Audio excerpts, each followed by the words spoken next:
And a good Thursday morning to you. Welcome into the Nick Craig Show, streaming live this morning on YouTube, Rumble, X, and Facebook. Don't forget that you can take the show with you 24/7 on demand by checking out the Nick Craig Show podcast in your favorite podcast app. You can also listen online by visiting the website nickcraig.com. We have been having some issues with our podcast feed over the last 2 days. It appears that all of that is corrected this morning, so hopefully no problems there. You, of course, if you are having an issue with the podcast, you can watch the show live and after the fact on YouTube, Rumble, Facebook, and X. Our show this morning, as always, is only made possible thanks to our great advertisers, including the Law Group here in Wilmington. Don't forget to reach out to them for any legal issues or concerns across southeastern North Carolina, lawgroupnc.com. Or give them a call, 910-251-6088. All right, a lot to get into this morning across the state of North Carolina. Early voting does kick off in many municipalities today ahead of the November the 4th election day. We'll get into some of those details coming up a little bit later on in the show. Plus some major news across New Hanover County as County Sheriff Ed McMahon has changed his party affiliation from Democrat to Republican.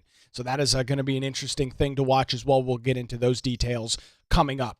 However, we are going to start off this morning with a new undercover investigation by a group in which we've talked about a couple of times over the last few months. They're called Accuracy in Media. AIM is their acronym. No, not AOL Instant Messenger. Accuracy in Media is the group. Their website is AIM.org. And they have highlighted a couple and had a couple of these undercover investigations in North Carolina over the last couple of months. Two looking at a college, I believe it was for the University of Charlotte, and another college here in North Carolina, exposing that even though the General Assembly has passed legislation mandating the end of diversity, equity, and inclusion, we have seen that colleges are continuing to push forward with DEI.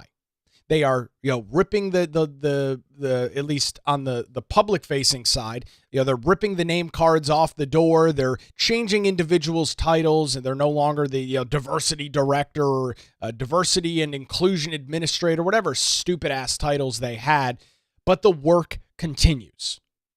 And I will say this before we get into this video, which is highlighting the city of Raleigh, which should be no surprise to anybody that follows North Carolina politics or government, that our state capital, like Charlotte and Asheville and other places throughout the state, are liberal bastions. You have got Democrats running the city of Raleigh from top to bottom. There is really no other way to look at it. But I will give the left credit, and I've unfortunately been doing this a lot over the last couple of days. They have done a masterful job at least publicly hiding what they are doing. Now, we'll get into the executive order that President Donald Trump put into law back on his first day in the Oval Office at the federal level, getting rid and really taking a big interest in DEI programs, diversity, equity, and inclusion, and calling out not only the fact that in some cases it's highly illegal, but very, if not illegal, highly discriminatory. And the Democrats have been smart in finding a way to keep these programs alive and well under different titles, under different names, and they are keeping this stuff alive, which I find to be very interesting. I know that this is a big ticket item for the left. I mean, if you have been following even the national discussion on DEI over the last couple of years, you know that this is a big ticket item. You know that Democrats across the state of North Carolina and across the nation have invested a lot of stock, have invested a lot of resources, a lot of time, money, energy, and effort into DEI. It is one of, I would argue, the prize jewels of the left. An opportunity for them to actively discriminate against individuals based on traits that individuals have no control over, most prominently the color of their skin. DEI is a huge crown jewel for the political left. They have, again, invested a lot of time, talent, effort, money, energy, resources, the list goes on into DEI. And so as you watch it being stripped out of a variety of institutions, that is a huge problem. that is creating a major issue for those that have invested so much time. So that is why you are seeing the names change. The email signatures no longer include some of the pronouns, and they no longer include the title DEI advisor. They now say community activator, community engagement specialist. Right? These are virtue signaling terms to mean and indicate diversity, equity, and inclusion. So AIM, Accuracy in Media, went undercover within the city of Raleigh and their government and received and got some information about what is going on with DEI. I will pre-reference and let you know that there's a lot of text in this video. So for those listening on the audio version of the podcast, I'll do my best to describe what is going on. But so we'll now cut over. This is Accuracy in Media. This is a report and a video that they filed just a couple of days ago showing what's going on within the Raleigh city government. Take a listen to this. We received a report that you were pushing DEI in defiance of the federal executive order and in a deceptive manner. Is that true? No comment. No comment.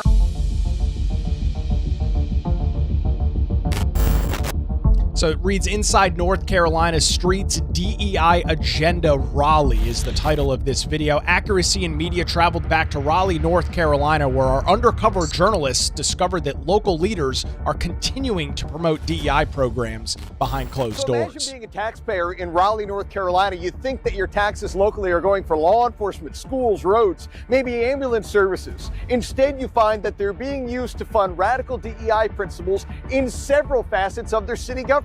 And yet, even though they're so proud of their radical DEI ideas, they have to hide them. I guess because they know the taxpayers don't want it, and I guess because they know there are federal executive orders prohibiting their work.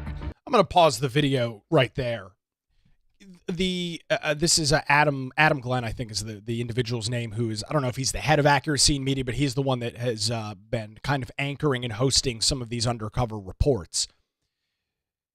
What he says about the taxpayer dollars and what he says when he talks about, people want their money going towards police and ambulance and core services, trash pickup, all of the things that you would expect government, your local government, to be spending money on.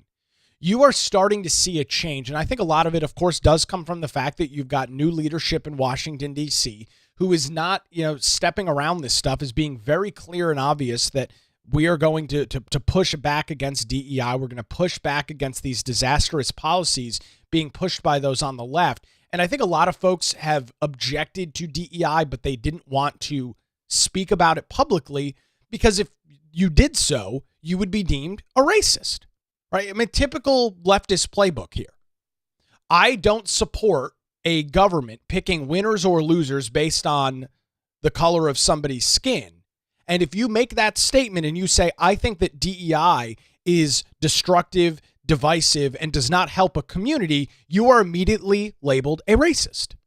Oh, well, you just hate people based on the color of their skin. I mean, it is the immediate reaction to calling out these policies that, again, in some cases are highly illegal, but in others are actively discriminating against individuals based on their race.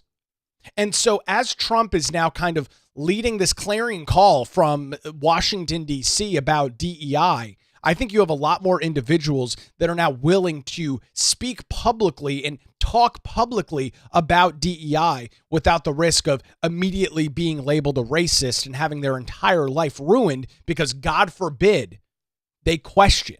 God forbid, they called out what was going on not only with their government, but with their money. I will think it's important to remind you, as we will talk about city elections coming up, the government doesn't have money.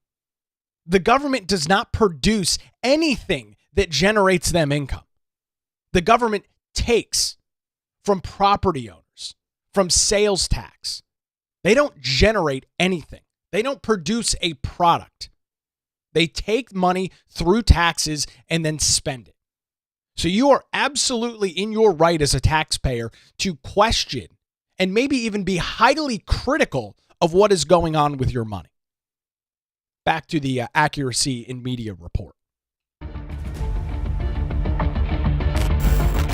It says our undercover journalists met with Brianna Scurry, the Assistant Director of Economic and Social Advancement for the city of Raleigh. Brianna, I don't know how much This is beautiful. Oh my goodness. plants. Oh my gosh, I love them. The plants are so cute. Thank you. Yeah, hi, I'm Brianna. I'm the Assistant Director for Equity and Inclusion. Oh, perfect. Okay, great. What can I help you with?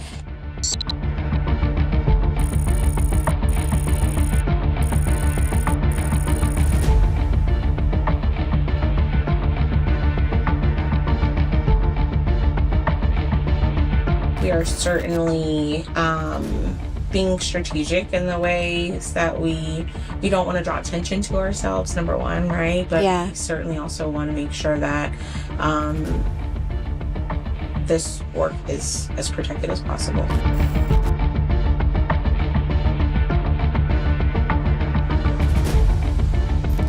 We do partner oftentimes with community engagement. If they have programs that align, kind of our goals are aligned, they'll bring in, again, our community relations team to see where there's some partnership that could happen. But I would say, too, community engagement is another department to really get involved in because they really do. They're also a champion for DEI, so they're a good resource as well. Hi, Miss Scurry. Yes. I'm Adam Gillette with Accuracy in Media. How are you? Good, thanks. We received a report that you were pushing DEI in defiance of the federal executive order and in a deceptive manner. Is that true? No comment. Sorry. I have a video of it here, right here, if you'd like to see. You said the Department of Community Engagement was also pushing DEI. Thank you. How many departments push DEI in the city government? Sure, lead the way.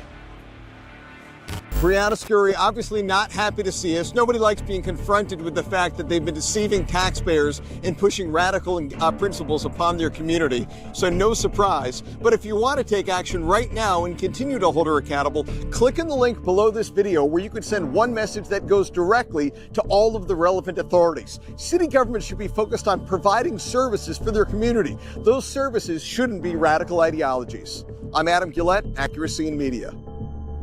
And the website they are pointing folks towards is savecarolinacitys.com. That's savecarolinacitys.com. Before I move on from this video, I just want to pull a freeze frame here and roll this back a little bit. Again, I apologize for those that are listening on the podcast form. This is at least a part of the show that you should definitely check out on YouTube or Rumble. Look at her face, Brianna Scurry's face, when Adam Gillette says, "Hey, are you Brianna? I'm here from Accuracy in Media." Watch her face. She is completely shocked with what is unfolding in front of her. Hi, Miss Scurry. Yes. I'm Adam Gillette with Accuracy in Media. How are you? Good, thanks. We received a report that you were pushing DEI into. Look at her face. We received a report that you are pushing DEI. Like, she's shocked. It looks like she's seen she had just seen a ghost. Completely shocked that this was being pushed at her, being questioned of her, that this was being asked in a public forum. No surprise, right? Because as she admitted in the undercover video, we're really, we're trying not to draw attention to ourselves. We're trying to make sure that this stuff kind of flies under the radar. But we're making sure that we're partnering with other entities within the Raleigh city government that are champions. That was the key word. Champions of DEI. How are you? Good, thanks. We received a report that you were pushing DEI in defiance of the federal executive order and in a deceptive manner. Is that true? No comment. Sorry. I have a video of it here, here. No comment. Huh. Interesting. As a champion of DEI, why don't you have a comment? Right? I think that's a fair question. If I told you that I was a champion of something and then you asked me about it and I said no comment, you might begin to scratch your head and wonder, this guy, is Nick, is he actually a champion of said issue? The left has done, again, a very good job at making sure this stuff flies under the radar. And it has forced people like President Donald Trump. It has forced governing bodies like the North Carolina General Assembly to try and root this stuff out. But the unfortunate reality of it is it's very hard to root these things out because the roots of DEI are dug so deep into government and dug so deep into institutions of so-called higher learning. Right? They have got their grip on everything with DEI. So even though the Office for Diversity, Equity, and Inclusion goes away based on its name, they just essentially shift around the chessboard and continue playing. And that's exactly what we've seen. John is commenting on our Rumble live chat this morning. He says, New Hanover County rebranded the DEI to the Office of Civic Engagement, still engaging in DEI and the use of pronouns. Yeah, unfortunately, that is the case. And this is what you have seen not only in local governments in southeastern North Carolina and even across the state, but all across the country. Community engagement, civic involvement, civic engagement, community activation. I mean, there's a laundry list of potential terms that can be used. And they have done, again, a masterful job at doing this.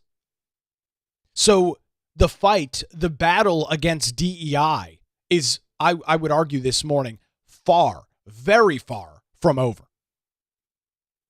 Because you really have to get an inside view of these entities.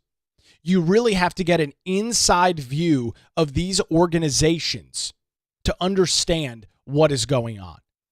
If you are just looking from the outside, you would be of the mindset, you would be of the opinion that DEI is gone. You would be of the mindset, you would be of the opinion that there is no story here, right? We have succeeded. If you are somebody on the right that is against these ridiculously discriminatory DEI policies, you would look at that and say, well, there's no more DEI department. Bravo, hand clap, we're good to go. But we now are seeing more and more examples, and fortunately, thanks to the good work from the people over at Accuracy in Media, they are bringing this stuff to light. They are shining a light on what is still going on, whether it's colleges, which is where a couple of their other North Carolina reports have centered over the last couple of months, or whether you're talking about a city government, a large government, happens to be our state capital's government, the city of Raleigh. And so this stuff needs to continue to come out. These reports, these undercover investigations, these digging beyond the surface, this stuff has to continue. If you are of the mindset, like I am, and presumably most of you are, that these DEI policies are incredibly destructive.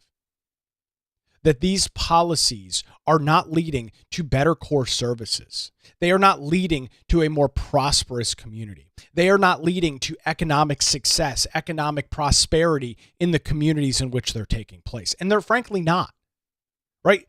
We have watched DEI, and this started, if you really look at it, probably in the 2015 timeframe, early beginnings, 10 years ago, when you first started seeing little chatter, little movements here and there. And as you went through 16, 17, and got towards 2020, you really saw DEI and these disastrous policies take a grip of governments all over the place and institutions all over the place, both public and private sector, where you had companies giving multi-million-dollar contracts to so-called DEI consulting firms, for these entities to just waltz on in and say, hey, you need to hire more black people. But that's what companies, private entities, were spending millions of dollars a year for that kind of analysis. What happened to merit-based hiring? What happened to hiring the best individual for the job, regardless of their skin color, regardless of their age, regardless of their religion, regardless of their socioeconomic status? What happened to hiring the best person? I mean, how did we get so far off the path that as a society, we all just kind of said, Yeah, well, none of that stuff is important. We need to look at the color of somebody's skin, and that's how we will determine whether we hire them. I mean, just think about how stupid that sounds. Think about how discriminatory and actually how racist that is. How unbelievably racist it is to choose to hire or promote or give funding or give grants to somebody or an entity based on skin color. I mean, it is the complete opposite of everything that the civil rights movement throughout the 1960s stood for. Complete polar opposite. It was never the intention and never the goal. We are supposed to be, and we should as a society, strive to get the best individuals in positions. Whether they're young, old, white, black, Jewish, Christian, doesn't matter. If you are qualified for the position, if you have shown the entity that you work for, whether it's a city government, whether it's a college, whether it's a private institution, if you have shown them that you are good at your job, you should receive a promotion. Not because of the color of your skin. I mean, it's absurd. It is wild to me that we are even having this discussion. It is wild to me that we still, after all of this stuff has been exposed, after all of this DEI garbage and nonsense and crap has been exposed on a public level, that we are still talking about it. That we are still having to try and convince individuals that these policies are no good. It's totally insane. And like many of the other things we talk about, these DEI programs, even under all the different names, they are generally,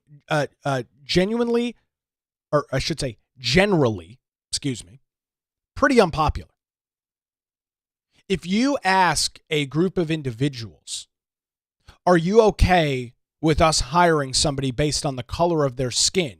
You would find that the vast majority of those that answer that question would say unequivocally, no, it is not okay to hire somebody based on a characteristic that they cannot change, aka their race. I mean, you can waltz around and be transracial, I guess, if you want to, but nobody believes in your mental illness. Nobody's going to take that with any sort of credibility at all. All right, so if you ask people, is it okay to give somebody a promotion? Is it okay to hire somebody or promote them or put them in a position based on their skin color?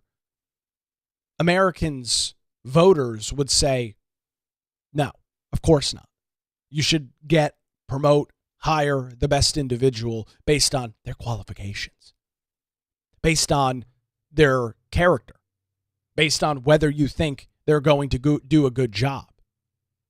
But seemingly none of that is happening.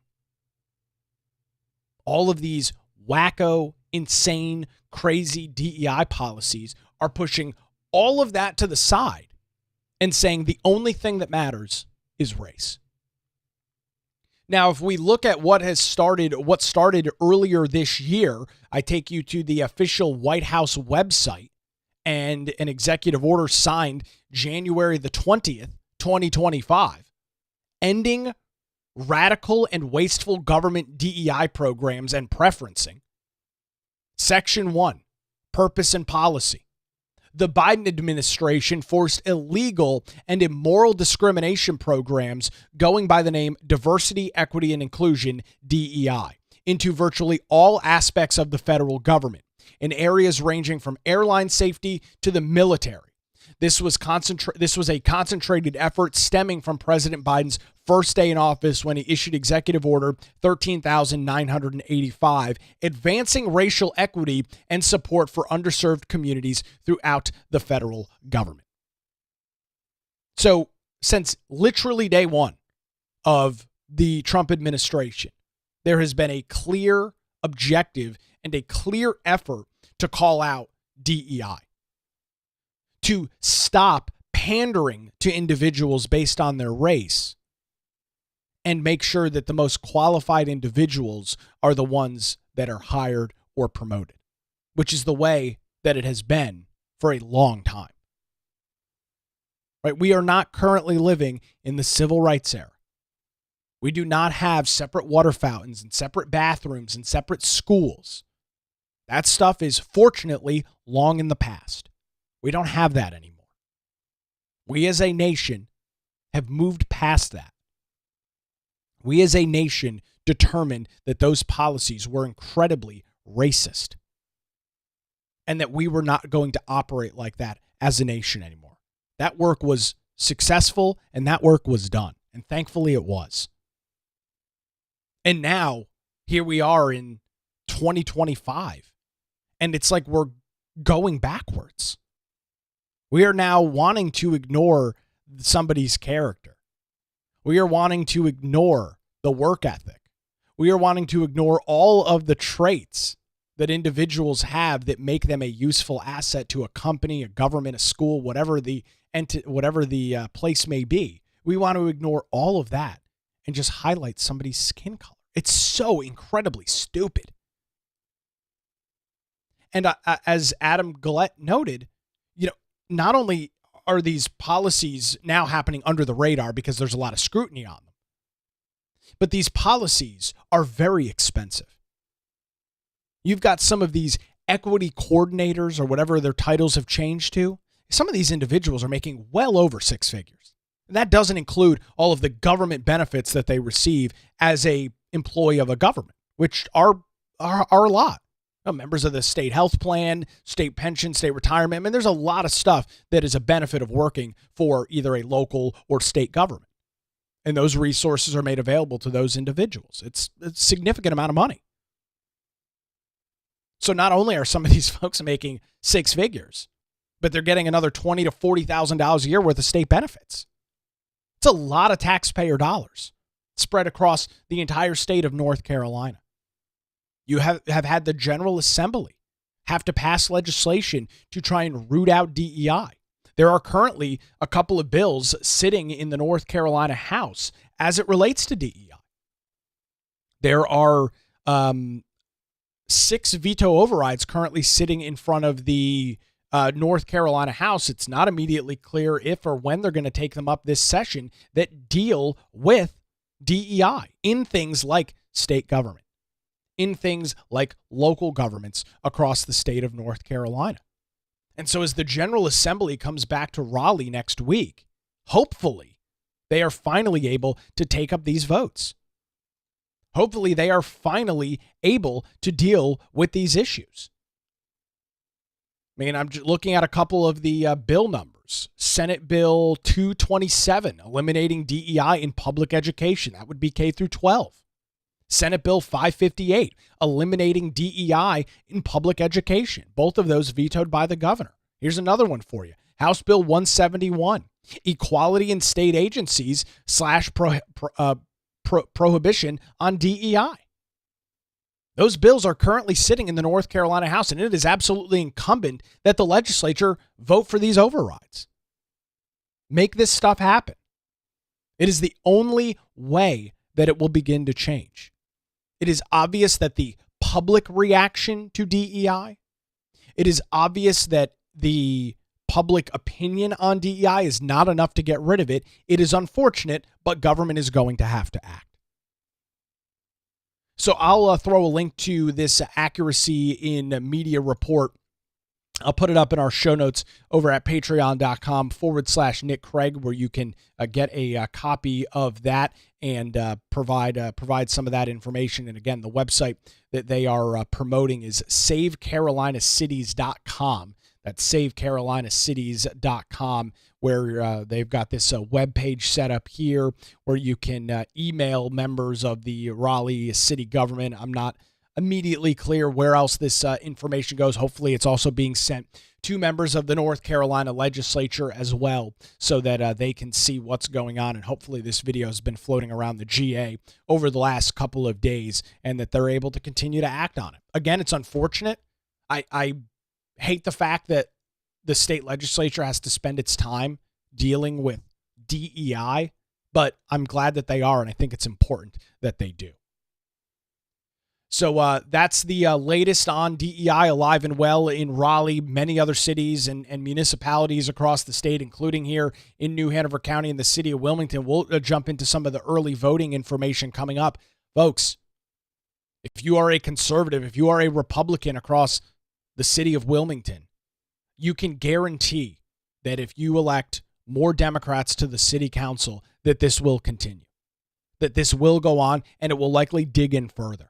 That's why these municipal elections are so important. We'll get into those details coming up here in just a couple of minutes. First, a word from Wilmington City Councilman Luke Waddell. We will grab a quick break as the Nick Craig Show rolls on a Thursday morning, streaming live on YouTube, Rumble, X, Facebook, and of course available 24/7 wherever you get your podcasts. I'm Luke Waddell, and I'm running for re-election to Wilmington City Council. 4 years ago, I promised strong, principled leadership focused on public safety, infrastructure, and fiscal responsibility. I have worked every day to deliver on that promise, voting against unnecessary tax increases and wasteful spending while strongly supporting our police and fire departments. I'm ready to continue working for you. Please go to the polls and vote Luke Waddell for Wilmington City Council. Thank you. Paid for by committee to elect Luke Waddell.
A good Thursday morning to you. Welcome back to the Nick Craig Show as we kick off the early voting period here across southeastern North Carolina and the rest of the state for most individual municipalities that do have early voting. We'll go through our Tri-County area here and let you know what is going on with early voting. We'll start here in New Hanover County, where municipal elections are taking place in the city of Wilmington, Wrightsville Beach, Carolina, and Curie Beach. Early voting does open today at 8 o'clock this morning. It runs from 8 to 5 today and tomorrow at the Northeast Library, the Northeast Public Library. They're off of Military Cutoff Road. And if you are a City of Wilmington resident, this is what your ballot is going to look like. You will see 3 individuals on there for mayor. You've got Jonathan Barfield Jr., a Democrat, previous member of the New Hanover County Board of Commissioners. He lost his election back in November of last year.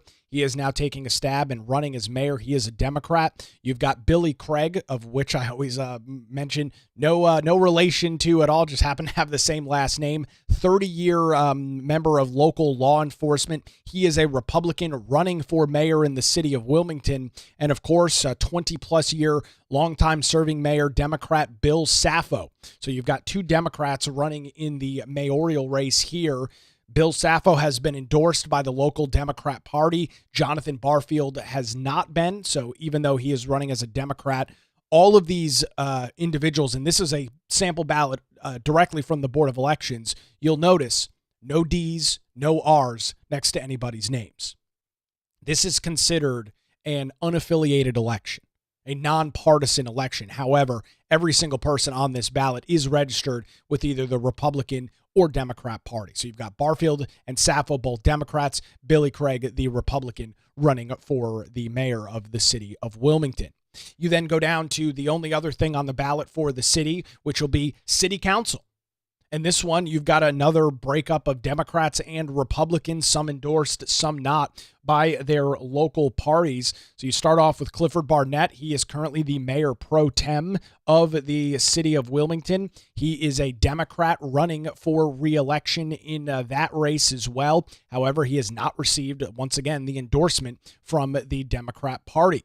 You've got Shakima Clinton Quintana. We talked about her last week when we went through that disastrous candidate form that she had. She is also a Democrat and has received the endorsement there from the Democrat Party. Richard Collier will be the third individual on the ballot. He is the first registered Republican that you will see. Richard is a 30-year civil engineer here across southeastern North Carolina, strong conservative. He is running for city council. You will see him. Below him, you'll see Sean Guerrero. Sean dropped out of the race, but because he did so before ballots were sent out, his name will remain on the ballot. However, he is no longer seeking that office, so any votes for Sean will just be discarded as he is no longer running. He has officially dropped out, so his name is on the ballot, but again, I'm not telling you who to vote for, but don't vote for Sean. He's not running for the contest. Below him, J.C. Lyle, also registered as a Democrat. She is running. She has spent 30 years working in the community. She's got very strong name ID. Ran a group for a long time called Warm NC, working with helping individuals in low-income households getting their homes repaired, getting their homes up to code and up to date. J.C. Lyle running as a Democrat. She also endorsed by the local Democrat Party. Then you've got Kelly J. Roberts Jr. He is also running as a Republican. His background is in both the military and in the technology sector. He has been in the city of Wilmington for about 5 years now, has gained a really strong backing from downtown business owners. If you've been downtown over the last couple of weeks, you've likely seen Kelly's sign in a variety of local businesses downtown, which I'll note is very unusual for an election, right? Most businesses don't tiptoe into politics. They just try to stay out of it. Politics is a nasty sport. They don't touch it. Kelly has done a really good job with those downtown business owners, getting their support and getting their backing. He is running as a Republican. However, I will note he has not been officially endorsed by the Republican Party.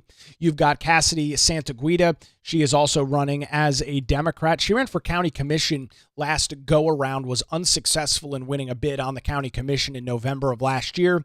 She has now turned her attention to the city of Wilmington, and she is an endorsed Democrat candidate from the local Democrat Party. And then finally, Luke Waddell at the bottom of the ballot.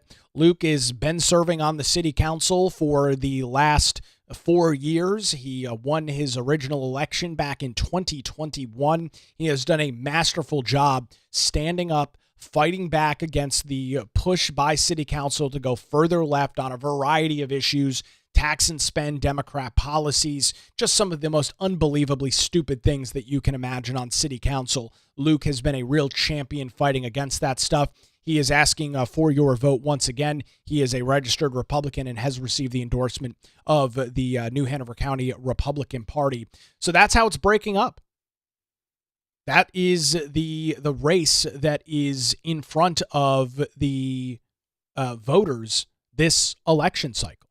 You've got Chiquima Clinton-Quintana, J.C. Lyle, and Cassidy Santaguida being endorsed by the Democrat Party. Clifford Barnett, who's, by the way, served on city council for 8 years, did not receive the endorsement of his party. Richard Collier, Luke Waddell, and Kelly Roberts running as Republicans. So that is the breakdown for the city of Wilmington. Again, early voting does kick off today for individuals that are eligible to vote. The really quick way to figure out if you are a resident of the city of Wilmington is who picks up your trash. If it's the city of Wilmington, if you have a city of Wilmington trash can, you are likely eligible to vote. If you have a private trash company, you likely live in New Hanover County and are not a resident of the city of Wilmington proper. Even though your mailing address, like mine, I don't live in the city, even though your mailing address might say Wilmington, you are not a resident in the city of Wilmington. Northeast Public Library starting today, 8 o'clock, 1241 Military Cutoff Road. Early voting open today and tomorrow, closed over the weekend, and reopens on Monday.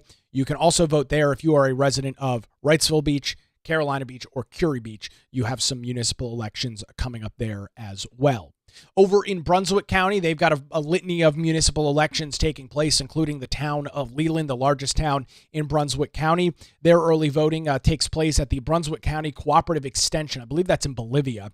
And their early voting runs from 8:30 a.m. to 5 p.m. today and tomorrow. Same thing as New Hanover, closed over the weekend and will reopen Monday morning for them as well. And in Pender County, similar situation unfolding at their Cooperative Extension Auditorium. That's 801 South Walker Street in Pender County today and tomorrow, 8 a.m. to 5 p.m. Closed over the weekend, reopening on Monday morning. So those are some of those early voting locations and times for that.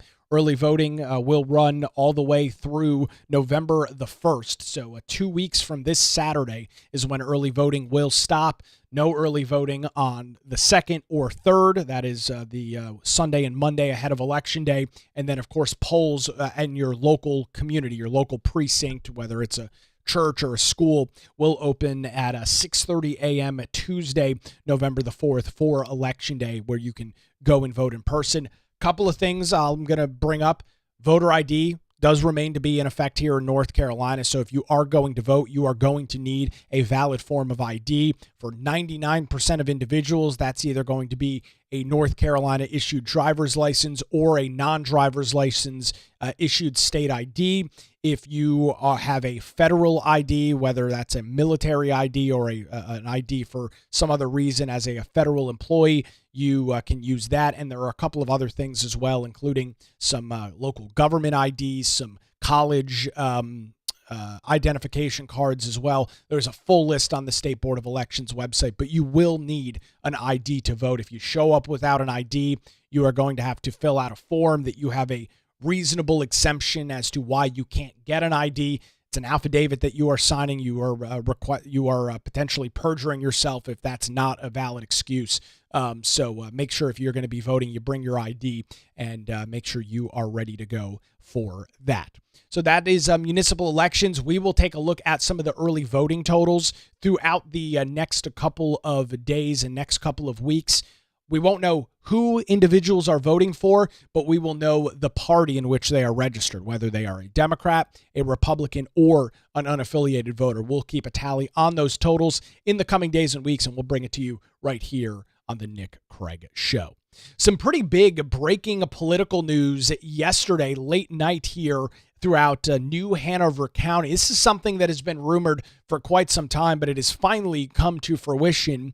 Democrat Sheriff, New Hanover County Sheriff Ed McMahon has officially changed his party affiliation from Democrat to Republican. McMahon talked to WECT News yesterday about his changed voter registration status. He said he did it back in August. It just hit the State Board of Elections website when he did switch from D to R, and told WECT News this, quote, "It has been my honor and privilege to serve as your sheriff here in New Hanover County for the past 16 years. I have been dedicated to upholding the law, ensuring public safety, and leading the sheriff's office in a way that puts community trust first. That mission remains the same today as it was the day that I took office. I look forward to continuing this important work as on behalf of each citizen in this great county, and I'm announcing my intention to seek re-election as your sheriff in 2026. After careful and prayerful consideration, and because of personal reasons, I have made the decision to change my voter registration. It has always been my desire to keep politics out of the office of the sheriff, and this decision does not change my unwavering commitment to all of the residents of New Hanover County, which is to be fair, impartial, and act with integrity. Signed, New Hanover County Sheriff Edward J. McMahon. This is a pretty big deal. And the fact that he is seeking re-election means that Ed McMahon, whose name has been on the ballot a variety of time over the last 16 years with a D next to it, will in fact have an R next to it when he seeks and runs for re-election coming up in November of next year as part of the midterm elections. You will see Sheriff McMahon's name on the ballot as a Republican. There, of course, could be a primary that would be coming up in March. Another Republican could challenge him. However, that would seem, whether that happens or not, it would seem like there would be a low likelihood that somebody else would be able to oust McMahon in a primary. You talk about somebody who has served the community for a significant period of time, 16 years as sheriff. He is well known across New Hanover County, and I think it is accurate to say, and you'll hear this from many Republicans, he is not a soft on crime Democrat sheriff that you see in other places throughout the country. He is not a soft on crime, defund police kind of guy. He never has been. And I would imagine I've not spoken to the sheriff. I'm going to reach out and see if we can get an interview with him. Not immediately clear if that will happen or not. But I would imagine as the Democrats continue to push these ridiculously stupid cashless bail policies and all of these other wacko ideas, that Sheriff McMahon has determined that it is time for him to switch party affiliations from D to R. Deborah Dix Maxwell, who is the president of the North Carolina NAACP and a politically unaffiliated voter, even though, of course, voting for Democrats. She told WECT News in a statement, quote, "Please remember when Sid Causey brought him to be selected by the New Hanover County Democrat Party as his replacement, an individual in the room asked him how long he had been a Democrat. And his answer was 1 month. I know others on here were there. He changed to get the sheriff's position and the party accepted it. The truth of how he got there." So this is, and for those that have followed New Hanover County politics for the last 20 years, Sheriff McMahon was a registered Republican. You had the previous sheriff in Sid Causey, who was going to retire midterm. And with that, when you have a individual, while again, the sheriff, you would not want a sheriff to be overtly political. It is a office that is elected by party affiliation. There are Democrats and Republicans that run for sheriff. And so when Sid Causey, who was a old school, kind of more of a blue dog Democrat, retired from his post, the Democrat Party was able to appoint Ed McMahon because he had changed his party affiliation from Republican to Democrat. And just reading the tea leaves, it would seem maybe not obvious, but it would seem potentially likely that you will see something very similar here with Sheriff McMahon. He's been serving as the sheriff for 16 years. There is likely somebody in the office that he believes would be good in that spot. And so there is a strong likelihood that he runs for re-election here in 2026 as a Republican, and sometime over his 4-year term decides that he is ready to retire. He would step down, and it would be the New Hanover County Republican Party that would be tasked with appointing his replacement. That is the relevance of this. The elected party of the individual, not their affiliation at the time of retirement or resignation, but the party in which they were elected on originally in a ballot, is the party that is responsible for appointing somebody to that position. I don't know if that's going to happen. Again, I have not talked to the sheriff, but it would seem like that is a potential pathway here for this. And I'll just remind you and note you can talk to a lot of Republicans throughout New Hanover County and the city of Wilmington. They will all tell you a very similar story, similar stories about Sheriff McMahon. Sheriff McMahon is strong on law enforcement.